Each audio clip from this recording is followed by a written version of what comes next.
जय गुरुदेव। भक्तजनों, आज हम जानेंगे कि 9 सितंबर 1973 यानी कि 1973 को बाबा जी ने अपनी महाप्रयाण की यात्रा की शुरुआत कैसे करी। अपनी कई कथाओं में मैं आपको ये बता चुकी हूँ कि बाबा जी को पहले से ही आभास था कि उन्होंने महाप्रयाण के लिए कब जाना है, और इसी वजह से उन्होंने वृंदावन आश्रम को अपना समाधि स्थल पहले ही घोषित कर दिया था और तैयार भी करवा लिया था। तो ये बात है 9 सितंबर की, और बाबा जी कैची धाम में ही थे और उनकी तबीयत खराब होनी शुरू हो चुकी थी।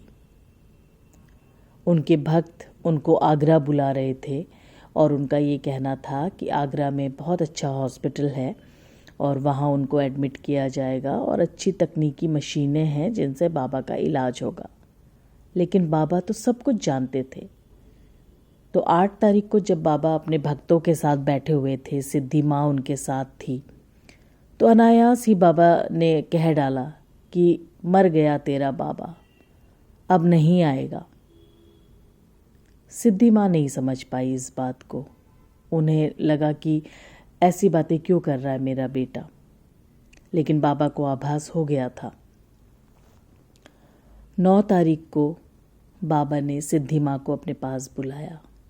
बोले, माँ ये देख, ये मेरी डायरी है, मेरे एक भक्त ने मुझे दी थी और मैं इसमें हर दिन राम राम लिखता हूँ। 8 तारीख तक का राम राम मैंने लिख लिया है। 9, 10, 11 का मैंने तारीख डाली है, लेकिन लिखा नहीं है। जानती है क्यों? क्योंकि मैं चाहता हूँ अब तू इस डायरी को आगे को लिखेगी। माँ तब भी नहीं समझ पाई, और समझे भी कैसे? क्या कोई माँ ये सोच भी सकती है कि उसका बेटा अब उससे आखिरी बार मुलाकात कर रहा है? कितना मार्मिक दृश्य होगा ना भक्तजनों, जब बाबा जी माँ को इशारा दे रहे थे।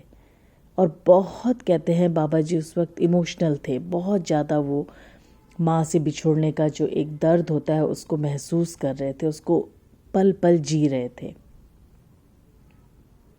खैर, सुबह हुई, बाबा जी तैयार हुए। तैयार होने के बाद हनुमान जी की गुफा के पास गए, हनुमान जी के आगे खड़े हुए, और कहते हैं महाराज जी ने अपने पूरे जीवन काल में हनुमान जी को सिर्फ 2 बार ही नमन किया था।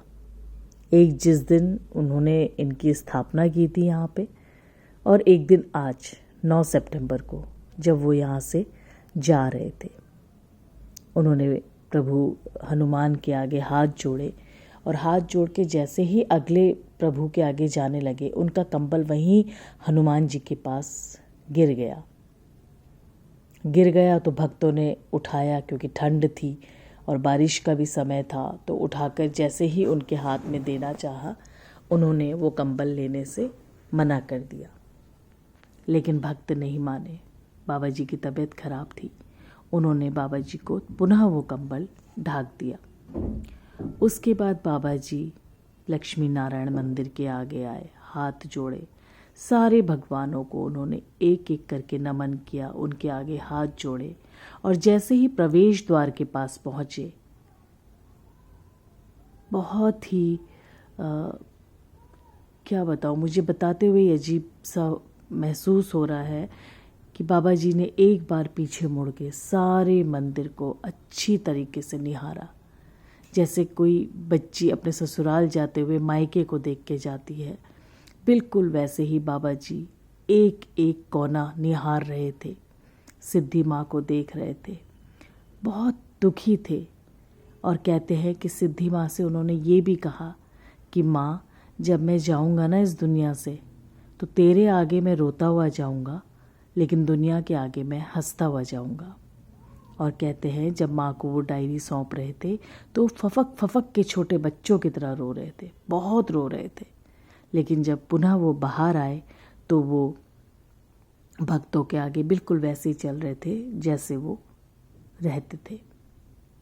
प्रवेश द्वार से बाहर निकल के वो अपनी गाड़ी में तो सारे भक्त उनके साथ जाने की जिद करने लगे, लेकिन बाबा जी ने उन सबको वहीं रोका और कहा कि अभी तुम सबको इस मंदिर के कल्याण के लिए कार्य करना है। मैं जल्दी वापस आ जाऊंगा, मैं अभी जा रहा हूँ, मैं अपना इलाज कराने जा रहा हूँ, तुम सब रहो। उसके बाद वो हल्द्वानी पहुँचे। तो जब वो हल्द्वानी जा रहे थे और जो कार को चला रहा था वो बार बार कार चलाते हुए उसका ध्यान जो है बाबा जी के चरणों की तरफ जा रहा था।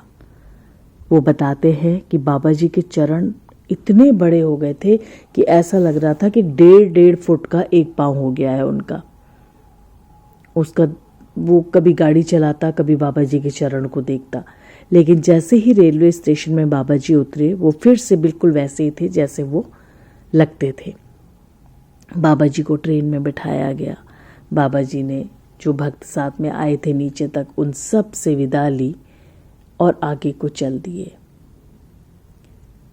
तो इस तरह से बाबा जी ने अपना 9 सितंबर 1973 को कैची धाम फाइनली छोड़ दिया था। एक ऐसी जगह जिनको उन्होंने बसाया था, जिनको उन्होंने अपने जप और तप से एक पावन भूमि बनाया था। आज आखिरी दिन वो उस मंदिर को छोड़कर चले गए। जय गुरुदेव।